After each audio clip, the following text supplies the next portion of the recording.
A patient Rajesh, ठीक है, has a history of wheezing, coughing and shortening of breath is being, सारे symptom जो हैं वो रेस्पिरेटरी सिस्टम से एसोसिएटेड है। Evaluated in the asthma clinic, ठीक है, several drug treatment with the different routes are under consider, different routes, ठीक है, different routes, which of the following statement about the route of administration is most correct.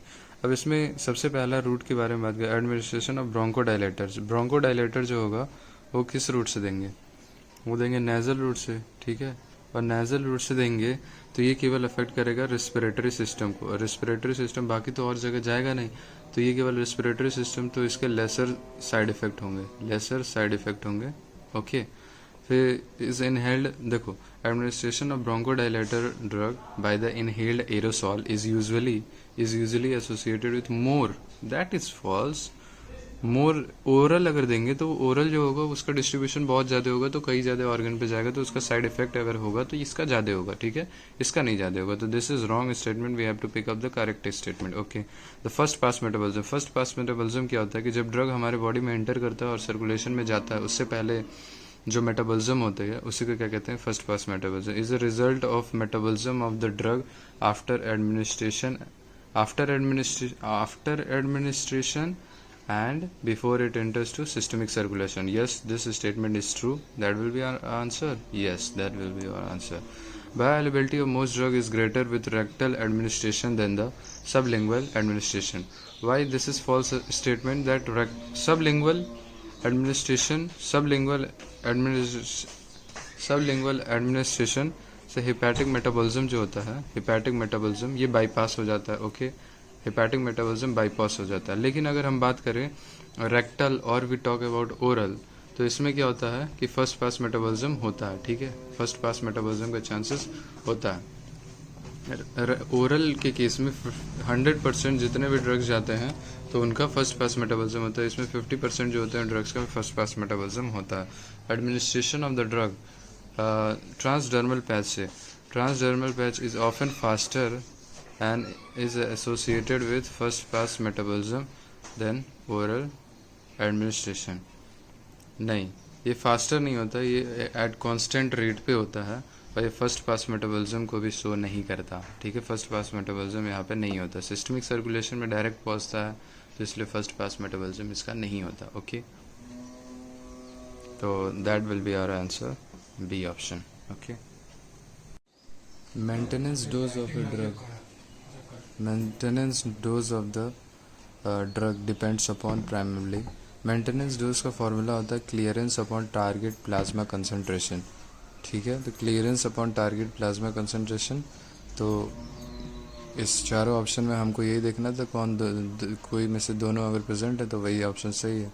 Volume of distribution ये भी नहीं है, half life भी नहीं है, lipid solubility भी नहीं है, तो टोटल बॉडी क्लियरेंस, तो this will be the option. Okay, A drug X is normally administered to the patient at 50 milligram per hour, ठीक है, elimination of the drug from the body, एक drug है जिसको 50 मिलीग्राम पर आवर से क्या होता है हम देते हैं ड्रग पेशेंट को। एलिमिनेशन जो होता है वो हिपैटिक मेटाबॉलिज्म से होता है, हिपैटिक मेटाबॉलिज्म से होता है, बिलियरी सिक्रीशन से 10% होता है, रीनल एक्सक्रीशन से 80% होता है।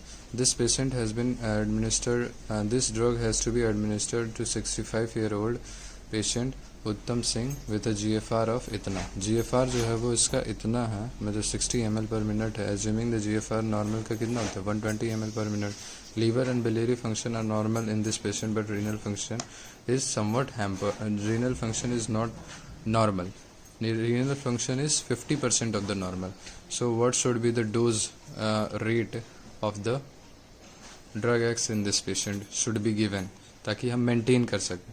अब देखो हम बात करते हैं कि पहले एक्सक्रीशन जब हमने डोज दिया 50 मिलीग्राम पर आवर की रफ्तार से दे रहे हैं हम, तो कितना जो है वो एक्सक्रीट हो रहा है, तो हमको पता है कि हिपैटिक मेटाबॉलिज्म से जो एक्सक्रीट हो रहा है वो तो 10% पूरा हो रहा है, बिलियरी से ये नॉन रीनल कॉज होगा, तो नॉन रीनल जो हो रहे हैं वो तो हो रहा है 100%, मतलब इसमें कोई पार्ट नहीं हो रहा है। रीनल एक्सक्रीशन का हाफ जो है वही हो रहा है, क्योंकि 120 ml बाहर एक्सक्रीट नहीं हो रहा है बल्कि 60 ml हो रहा है, तो इसका 40%, इसका 80% नहीं 40% जो होगा वो एक्सक्रीशन हो रहा है। तो टोटल ड्रग हम दे रहे हैं तो उसका एक्सक्रीशन जो हो रहा है वो 60% हो रहा है। कैसे? 40 हो गया 10 और 10 60, तो 60% जो है वो ड्रग्स का एलिमिनेशन हो रहा है।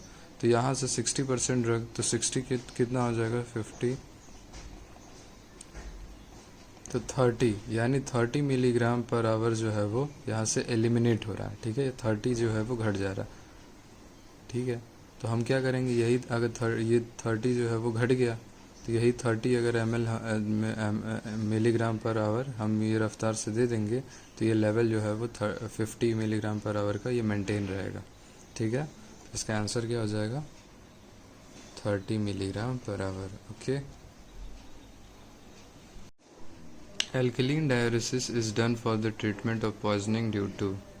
एल्कलीन डायूरेसिस मैं एक पॉइंट बताता हूँ कि अगर यूरिन जो होता है, अगर वो एसिडिक यूरिन है तो उसमें बेसिक ड्रग जो होते हैं, बेसिक ड्रग उनका एक्सक्रीशन बढ़ जाता है। ठीक है, अगर यूरिन जो है वो एल्कलीन है, एल्कलीन इन नेचर, तो उसमें एसिडिक ड्रग जो होता है, एसिडिक ड्रग का एक्सक्रीशन बढ़ जाता है। ऐसा क्यों होता है? क्योंकि अगर मान लो एसिडिक यूरिन है, अगर एसिडिक यूरिन है और यहाँ पे आया बेसिक ड्रग, तो बेसिक ड्रग और एसिडिक यूरिन मीडियम और ड्रग जो है वो अलग अलग नेचर के हो गए, तो ये आयनाइज हो जाएगा, या आयनाइज हो जाएगा तो उसका एब्जॉर्प्शन नहीं होगा, तो इसका एक्सक्रीशन बढ़ जाएगा।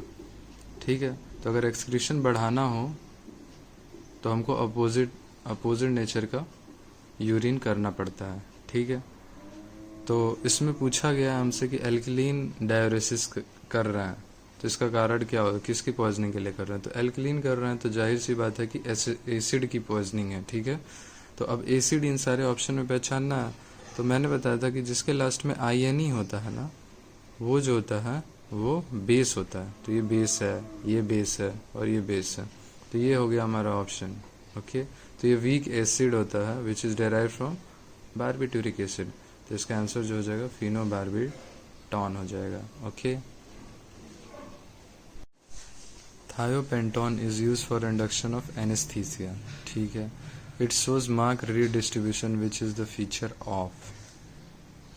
अब देखो, मैं तुम्हें एक चीज़ बताता हूँ, जनरल फार्माकोलॉजी में एक कॉन्सेप्ट, जैसे कि कोई ड्रग जो है जब वो लिपिड सॉल्युबल बहुत ज़्यादा होता है तो उसके साथ एसोसिएट होता है एक कंडीशन, दैट इज़ रीडिस्ट्रीब्यूशन, उसके साथ एक फिनोमेना होती है। जैसे ये बहुत ज़्यादा लिपिड सॉल्युबल है ये ड्रग, तो बहुत ज़्यादा लिपिड सॉल्युबल है तो मेम्ब्रेन को क्रॉस करेगा और जहाँ पे ब्लड सप्लाई बहुत ज़्यादा होता है, जो मोर वस्कुलर होता है, उस ऑर्गन पे जाके इकट्ठा हो जाता है।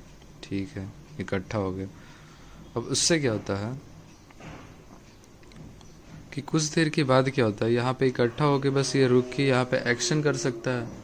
जैसे अगर मान लो ब्रेन में काम करना है तो ब्रेन में एक्शन कर सकता है। ठीक है, फिर और हार्ट में भी कर सकता है, किडनी में भी कर सकता है। कुछ देर के बाद क्या होता है कि ये यहाँ से निकाल दिया जाता है और ऐसे स्ट्रक्चर में भेज दिया जाता है जो कि वस्कुलर कम हो लेकिन बल्की हो, वहाँ पे भेज दिया जाता है, जैसे मसल और एडिपोसाइट्स के अंदर। इसी को कहते हैं रीडिस्ट्रीब्यूशन। तो रीडिस्ट्रीब्यूशन उसी का होगा जिसका लिपिड सॉल्युबिलिटी जो है वो बहुत ज़्यादा हो। ठीक है, लिपिड सॉल्युबिलिटी ज़्यादा होगी तो बहुत जल्दी मेम्ब्रेन को क्रॉस करेगा। अब मेम्ब्रेन को बहुत जल्दी क्रॉस करेगा। अब ये यहाँ पे जाने के बाद, चूँकि इसका एक्शन यहाँ पे होना था, अब यहाँ पे चला गया तो कोई एक्शन नहीं होगा, तो ये ड्रग्स टर्मिनेट कर जाएंगी, इसका एक्शन टर्मिनेट कर जाएगा। अब ऑप्शन में देखो कि thiopentone is given for the induction of anaesthesia, it shows mark redistribution which is characteristic of. Thiopentone जो होता है वो हाईली लिपिड सॉल्युबल ड्रग होता है। ठीक है, और इसीलिए वो रीडिस्ट्रीब्यूशन दिखाता है। तो रीडिस्ट्रीब्यूशन इज एसोसिएटेड विथ जो उसी का रीडिस्ट्रीब्यूशन होगा जो कि ज़्यादा लिपिड सॉल्युबल ड्रग होगा। तो इसका आंसर जो हो जाएगा वो ये हो जाएगा। ठीक है, ये पॉइंट था जो तुमको याद करना था। इसका आंसर क्या हो जाएगा, जितना ज़्यादा रीडिस्ट्रीब्यूशन होगा, जितना ज़्यादा लिपिड सॉल्युबल ड्रग होगा, उतना ही ज़्यादा उसका रीडिस्ट्रीब्यूशन होगा। ओके।